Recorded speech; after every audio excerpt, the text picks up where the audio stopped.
రంగారెడ్డి జిల్లా దైవాలగూడలో ఆరుగురిని హత్య చేసిన నిందితుడు ఇంకా పోలీసులకు చిక్కలేదు. ఈ కేసులో పోలీసులు దర్యాప్తును వేగవంతం చేశారు. నిందితుడు రాజ్ కుమార్ కోసం 9 బృందాలతో గాలిస్తున్నారు. చేగూరు రైల్వే ట్రాక్ దాటి అటవీ ప్రాంతంలోకి అతడు వెళ్లినట్లుగా తెలుస్తోంది. రాజ్ కుమార్ మొబైల్ ఫోన్ శుక్రవారం రాత్రి 11:47 స్విచ్ ఆఫ్ అయిందని గుర్తించారు. అతడి కోసం railway police teams, tracking team, human investigation technical teams గాలింపు చేపట్టాయి. రాజ్ కుమార్ ఆచూకీ తెలిపిన వారికి 2 లక్షల రివార్డును పోలీసులు ప్రకటించారు. పారిపోయాడా లేదా ఆత్మహత్య చేసుకున్నాడా అనే కోణంలో దర్యాప్తు చేస్తున్నారు.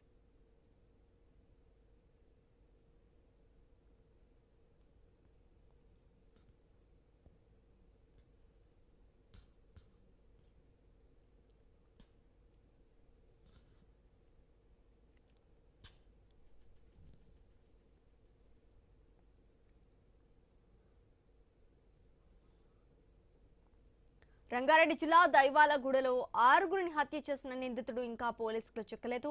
ఈ కేసులో పోలీసుల దర్యాప్తును వేగవంతం చేసినట్టుగా తెలుస్తోంది. నిందితుడు రాజ్ కుమార్ కోసం 9 బృందాలతో గాలిస్తున్నారు పోలీసులు. ఇక ఇదే అంశానికి సంబంధించి పూర్తి డీటెయిల్స్ మా ప్రతినిధి రత్నకుమార్ అందిస్తారు.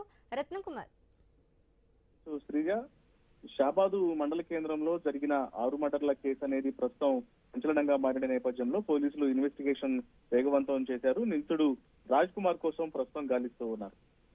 6 మర్డర్లు చేసిన తర్వాత నిందితుడు పరారీలో ఉన్నాడు. అతని కోసం 7 బృందాలు ప్రజెంట్ గాలిస్తూ ఉన్నాయి. ఇక ఇందులో భాగంగానే రాత్రి తను ఇటు సొంతూరు నుంచి 11:30 ప్రాంతంలో ఇన్సిడెంట్ అనేది కంప్లీట్ చేసిన తర్వాత, అంటే 6 మర్డర్లు చేసిన తర్వాత ఫోన్ స్విచ్ ఆఫ్ చేసుకొని పరారీ అయ్యాడు.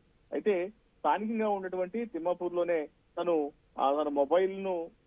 తన మొబైల్ తో పాటు కారును అక్కడే వదిలి వెళ్తున్నట్టు తెలుస్తోంది. కారును పోలీసులు ప్రస్తుతం సీజ్ చేశారు. తన ఆచూకీ కోసం కనిపెట్టేటువంటి ప్రయత్నం చేస్తూ ఉన్నారు. వైపున రైల్వే పోలీసులు గాలిస్తూ ఉన్నారు, మరోవైపున లా అండ్ ఆర్డర్ పోలీసులు ఎక్కడికక్కడ అతన్ని పట్టుకునేందుకు తీవ్ర ప్రయత్నాలు చేస్తూ ఉన్నారు. మరోవైపున పోలీసులు 2 లక్షల రూపాయల రివార్డును ప్రకటించడం జరిగింది. రాజ్ కుమార్ ఆచూకీ తెలిపిన వారికి వారి వివరాలను బయట పెట్టకుండా ఖచ్చితంగా 2 లక్షల రూపాయల నగదు బహుమతిని రివార్డును ఇస్తామంటూ కూడా తెలియజేసిన నేపథ్యంలోనే అతని కోసం గాలింపు చర్యలు అనేవి మరింత ముమ్మరం చేయడం జరిగింది. అయితే తను మొదట 6 హత్యలకు పాల్పడిన తర్వాత ఇమీడియట్ గా తల్లిదండ్రులకు ఫోన్ చేసి ఆత్మహత్య చేసుకుంటాను అనే విషయాన్ని కూడా తెలియజేశాడు. కాబట్టి ఇప్పటికే కారును సీజ్ చేయడం జరిగింది. కాబట్టి కారును వదిలి వెళ్ళిపోయాడు. కాబట్టి ఇప్పుడు ఆ పరిసర ప్రాంతాల్లో కూడా గాలిస్తూ ఉన్నారు. ఒకవేళ ఆత్మహత్య చేసుకున్నటువంటి ప్రయత్నం ఏమన్నా చేశాడా, లేకపోతే తను పరారీ అయిపోయాడా, చెక్ పోస్టులు మొత్తాన్ని కూడా అలర్ట్ చేశారు. పూర్తిగా ప్రస్తుతం అతని కోసం గాలింపు చర్యలు చేస్తూ ఉన్నారు. మరోవైపున అతను ఆచూకీ తెలిసిన వారు ఇమీడియట్ గా సమాచారం అందిస్తే 2 లక్షల రూపాయల రివార్డును కూడా ఇస్తామంటూ కూడా పోలీసులు తెలియజేస్తూ ఉన్నారు. మొత్తానికి రాజ్ కుమార్ పట్టుకునేందుకు తీవ్ర ప్రయత్నాలు పోలీసులు చేస్తూ ఉన్నారు. పలు బృందాలు, దాదాపు 7 బృందాలు, అలాగే రైల్వే పోలీసులు అతని కోసం గాలిస్తూ ఉన్నారు. Sreeja, thanks for the update Ratnakumar.